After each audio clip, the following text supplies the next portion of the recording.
This is Olive, and I'm 11 years old, and I live in Southside. This is Cooper, and I'm 4 years old. This is Elena. I'm 13 years old and live in Spickley. This is Julian. I'm 14 years old and live in Highland Park. And this is the Kidsburgh Podcast.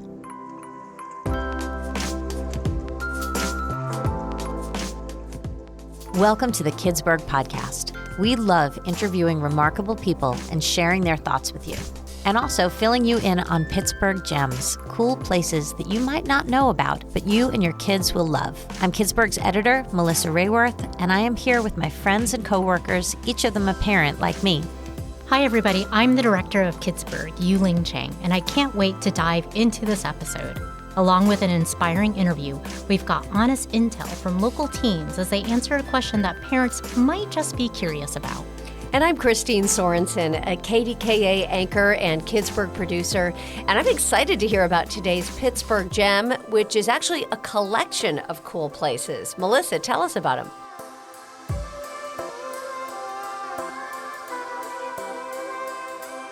So we have put together an updated version of the Kidsburgh Family Yoga Guide. Now, I know there are a lot of adults out there probably who've tried yoga, but this can be a wonderful thing for your entire family to do together. So in our guide that's recently been updated, we have a lot of possibilities. There are places first for prenatal yoga if you have not had your baby yet. And they are throughout the region. We've got places in Mount Lebanon, Wexford, Bethel Park. There are also some really cool mommy and me type yoga classes. And those, of course, don't have to just be mommy. They can be dad and me too. In places like Munhall, the Strip District, and the North Hills. We also mention in this guide some online options because there are probably days when it's easier to be home with the kids, but you want a healthy, fun activity like this. So some stretching and some yoga at home online can be wonderful. And we do include a list of yoga studios throughout the region that mainly cater to parents because I think sometimes that is a nice relaxing break for parents. I'm a huge fan of yoga. I mean, I wish I could do it every day, but I do it when I can, and I think it's such a great thing to give as a gift to kids as a way to relax their minds, stretch their bodies. There's just so many benefits. And I'm surprised. So I did a class with my younger daughter, just one class, and she will still do some of the stretches from that class when she realizes she just needs to calm her body down. Wow. So it's like you said, you're giving your kid a gift for life. Yeah, I really think so too. And, we would love to know if you are aware of a cool yoga studio somewhere in the Pittsburgh region that does offer classes that kids and adults can take together. Let us know. Anytime you can email info@kidsburgh.org, and we would love to add your suggestions to this guide. You'll find this updated family yoga guide with plenty of other guides at kidsburgh.org. Now, stay tuned for our interview with Dr. Christian Conte.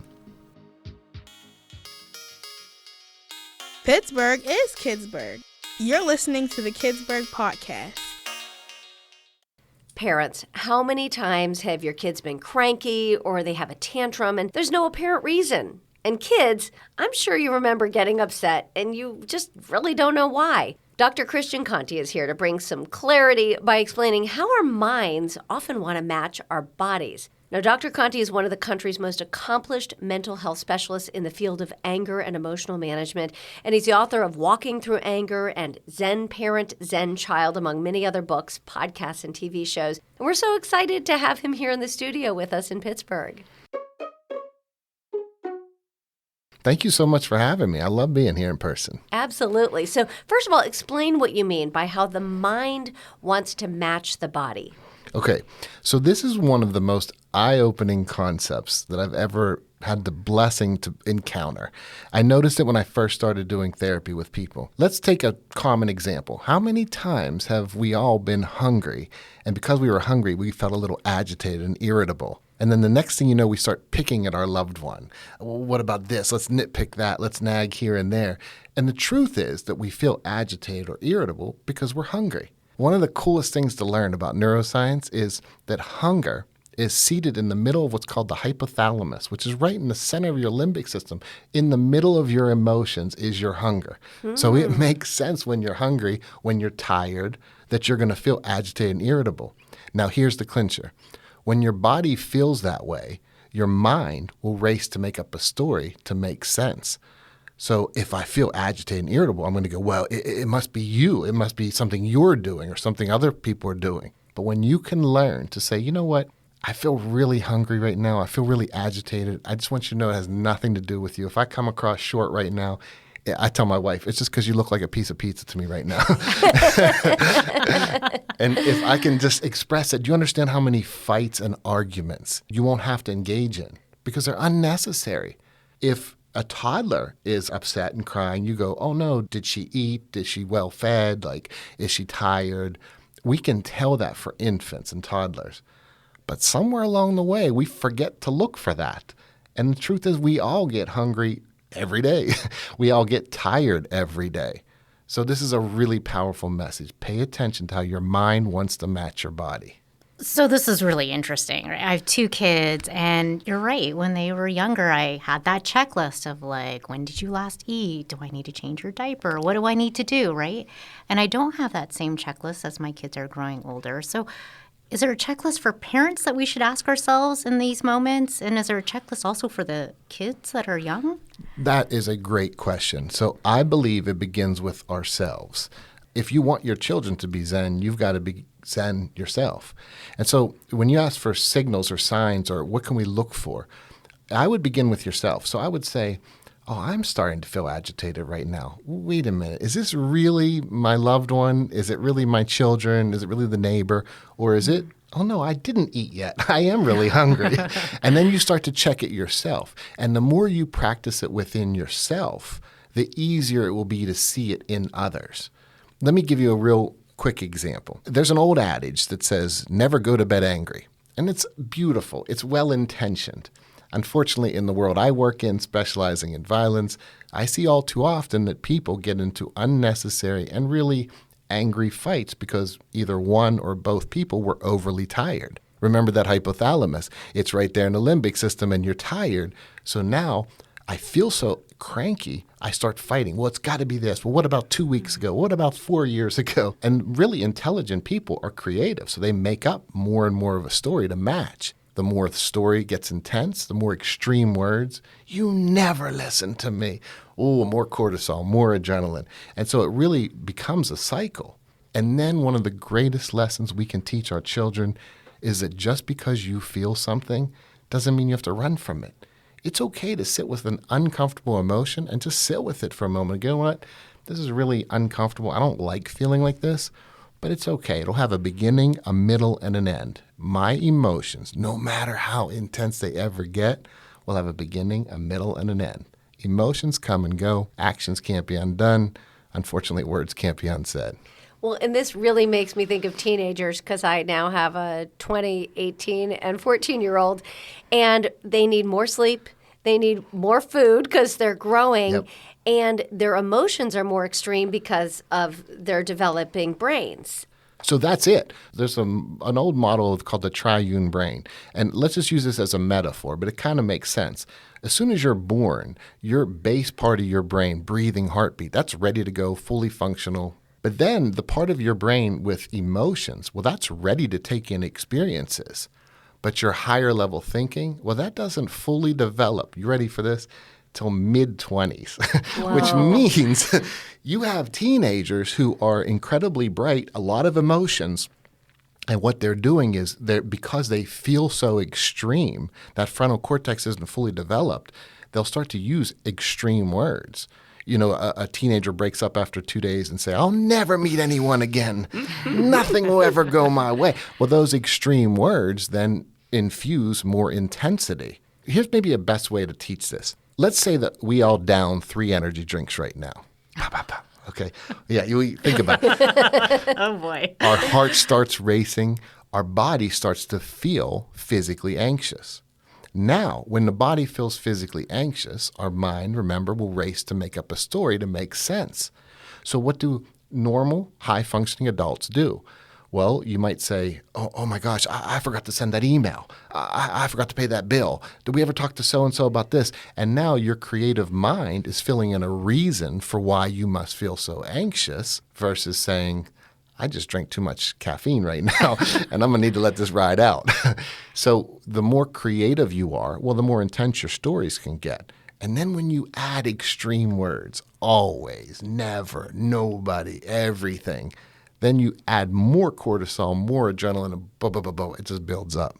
You know, in your book, Zen Parent and Zen Child, I love how you talk about how important it is for parents to model the behavior, right? Not just understand, but model the behavior. So tell us more about that. I think the classic example is, let's say, parents who are smoking cigarettes, and then they're telling their children, hey, don't smoke. Well, the children are watching them, and they're seeing it more than they're listening to the words. But let's take it to an everyday example that many people do, which is not having self-control and then wanting our children to have self-control. So maybe you lose control and yell, impulsively yell. And then when your children get impulsive, you say, don't do that. You shouldn't do that. We're really teaching our children how to handle stress. One of the really powerful research, a meta-analysis, they took a bunch of different studies from parenting styles from all over the world. And what they saw was the number one parenting skill we could ever give our children is love. Cool, that's universal. But do you know the number 2 skill was how parents handled their own stress? And I think something we were really mindful of with our daughter was she came into this world and she didn't have any information. This experience of life, I get to be her guide. And so I need to first and foremost role model. What does it mean to take care of my own stress and have self-control rather than just demand it from her when I don't show it? It's so important for kids of all ages, right? Yes. For everyone, in relationships, if in your own partnership, if you're upset with something your spouse is doing, your spouse is reflecting what you're doing as well. Here's a really eye-opening statement. People see your actions, not your intentions. You judge people by their actions, but you judge yourself by your intentions. Mm-hmm. So, hey, you're driving down the highway and someone cuts in front of you and you say, what a jerk. But if you cut someone off and they get mad, you say, oh, what's the big deal? I just made a mistake. I didn't mean to do that. So if you do it, it's not a big deal. If they do it, oh, my goodness. And the problem is we have a tendency to maximize the pain others cause us and minimize the pain we cause others. Well, remember, people see your actions, not your intentions. And here's the thing. It doesn't matter if my life is devoted to peace and compassion. It doesn't matter if I mean to be intimidating or not. My physical presence can be. So I need to be mindful of that. Well, and I love in your book, too, that you talk about other actions that you can take, such as even if you're a bad dancer, dance impulsively with your kids, because then you're emitting joy and going back to your lesson of love, right? Yes, yes. Like, what a beautiful experience of life. Like, being a father is the greatest honor of my life. Our daughter's 20. It's a feeling that, like, you guys know as parents, like as a parent, it's the greatest blessing you can ever have. And I want to give her the best. I want to show her role model, what to expect from a man in her life. As a father, I'm really mindful of that. I remember working with teenage girls when I was getting my PhD, late 90s, early 2000s. And I remember talking to one girl who was particularly spectacular. She would sit with kids who didn't seem to have a lot of friends. She would mingle with everyone, and she was popular, kind to everyone. And I remember sitting and talking with her, and I said, what is it that you just got something about you? And I think it's amazing. And she said, I'm very close with my father. And this is before we had our daughter. I thought, well, boy, if we ever have a daughter, I'm going to make sure I step up because girls need their father. Children need their parents. And I believe they need our best version. Now, look, we make mistakes. We're human. We're going to mess up. But what an amazing role model to call yourself on it when you did it. So let's say you do yell. You know what, honey, I'm really sorry. I was so hungry. I let that get the best of me. I will be mindful of that in the future. What a great lesson, because now the children are learning that you're learning too. So you came up with something called yield theory. Explain what this is and how it applies to parenting. Yes, so yield theory is an approach to communication. It's now an evidence-based approach. It is about meeting people where they are, getting around their defensiveness, and then speaking in ways that can be heard, even if it's an intensely emotional situation. So there was a foolish man he was charged with leading a group of people up a mountain. So he took off full speed. He gets to the top of the mountain. He looks, and there's nobody with him. They're all still on the bottom. So he starts yelling, "You should be up here with me. I had it tough. I started down there. I made it up here." And he's yelling all this logic, but they can't even see him, let alone hear him. So he becomes known as the fool on the mountain. Now, this story exemplifies why yield theory is so important. Because even if you stand on the mountain and have all the answers and all the logic and all the reason, if people can't hear you, they can't hear you. It doesn't matter. And so it is what I call a cartoon world. So there are two worlds we live in, the cartoon world and the real world. The cartoon world is our world of shoulds. People should think, feel, believe, and behave the way I think they should. It's logical, it's rational. But then there's the real world, how people actually think, feel, believe, and behave. And as long as you align your expectations with your cartoon world, you're going to be let down. But here's the clincher. The world's not letting you down because the world just is what it is. What's really letting you down are your own expectations. So this year's 27 years I've been doing this work as a professional. For 27 years I've spent helping people learn to align their expectations with reality. Because the more prepared we are for reality, the better chance we're going to do well in it. So that fool on the mountain, we think, well, that's some far-off tale. Actually, I made it up to make it sound like it was an old tale. But it sounds like it's about others. It's about ourselves. How many times have we tried to talk to someone and said, well, I shouldn't have to tell you this again. Well, you shouldn't have said that. But they did say it. Or you do have to tell them again. And so, again, when you align your expectations with reality, you're more prepared for it. And it really is a game changer. That makes so much sense. I not thought of it that way, but I can think of all sorts of examples in my life. It's all of us. I mean, all of us. Me too. Like, I just want you to hear that even though I created this concept of cartoon world, I still have it. The goal is to be mindful. Catch yourself when you're in it and say, hold on a second, that's cartoon world. And I mean, practicing it for decades certainly helps me readjust really quickly. But those initial thoughts are there. You know, you shouldn't have done that. You did do that. It's not the end of the world. I can handle it. Yeah. And I imagine that's something you can practice, too, if you're conscious of it every day. You know, I'm wondering at what point, though, does a family need to go see professional therapists for help? Really great question. I believe as a professional counselor, it's really healthy just to talk things out. Having a neutral person in the room can be really helpful for the discussion. Now, granted, there's usually a family member who thinks they're going to take everybody to counseling and then the counselor's going to back up everything they said and they're right about everything. But that's a reason to go because then the counselor can say, you know what, you play a role in this too. Like we all play a role. And I think that's one of the things why families, couples would enjoy coming to see me because I always believe we all play a role. It's not who's right, who's wrong, who's good, who's bad. It's we all play a role.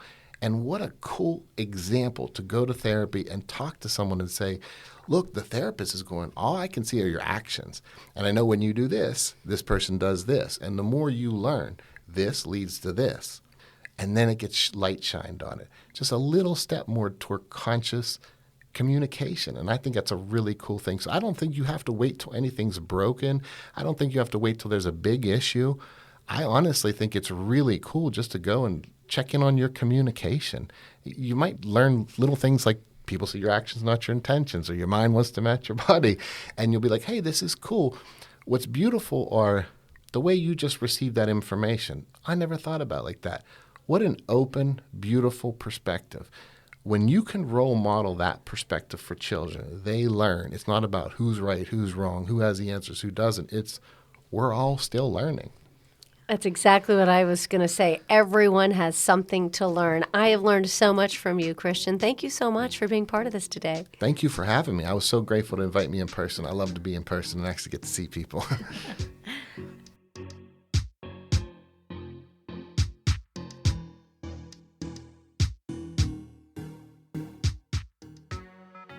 So, first of all, the idea of the more zen and calm the parent is, the more calm your children are going to be is something that I finally figured out through many years of parenting, but I wish somebody had said that to me before I had my kids. I think he has so much wisdom that he's sharing about just stopping and noticing your own emotions and what's going on with you. Not only will help you make better decisions in interacting with your kids, but you're modeling that behavior for them.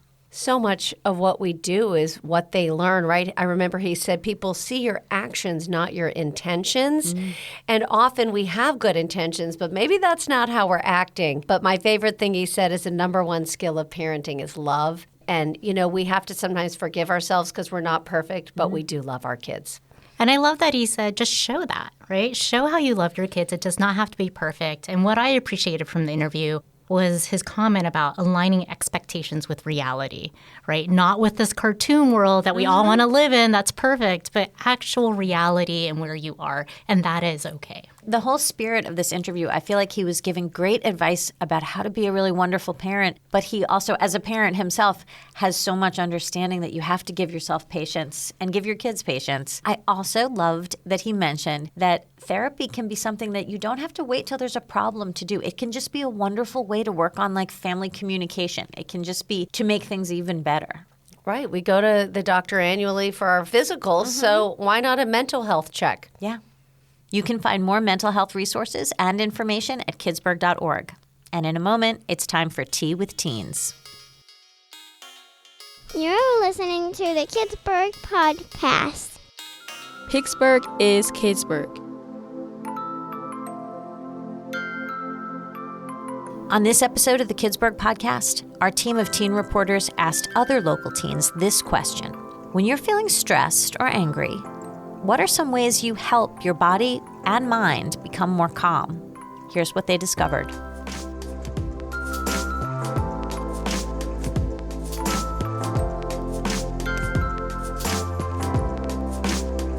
When I'm stressed or angry, I take a break in my room and I listen to music to try to help calm me down. And sometimes I read, just like take a relaxing break if I was in a stressful situation.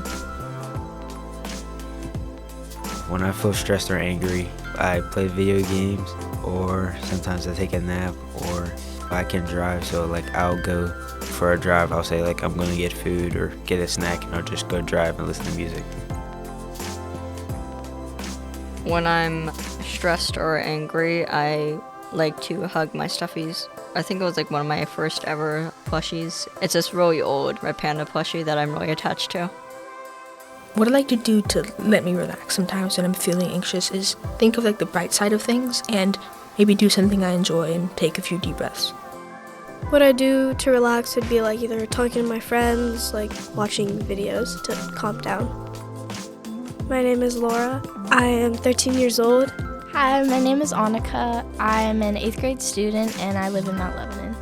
My name is LaRon. I'm 17 and I live in Sheridan. My name's Sue. I'm 12 years old. My name is Waylon. I'm a 7th grade student and I live in Franklin Park. I feel so good after this episode. And we've got plenty more inspiration and ideas coming in the next Kidsburgh Podcast episode. That's right. We're rolling out new podcast episodes for our 3rd season. And you can check out previous episodes where we talk with everyone from astronauts and Olympians to magicians and AI experts. Just go to kidsburgh.org/podcast to find them all. And be sure to sign up for our weekly free newsletter for all the intel on resources and events that can help you raise the kids you love in the Pittsburgh region and beyond. Thanks for joining us on the Kidsburgh Podcast.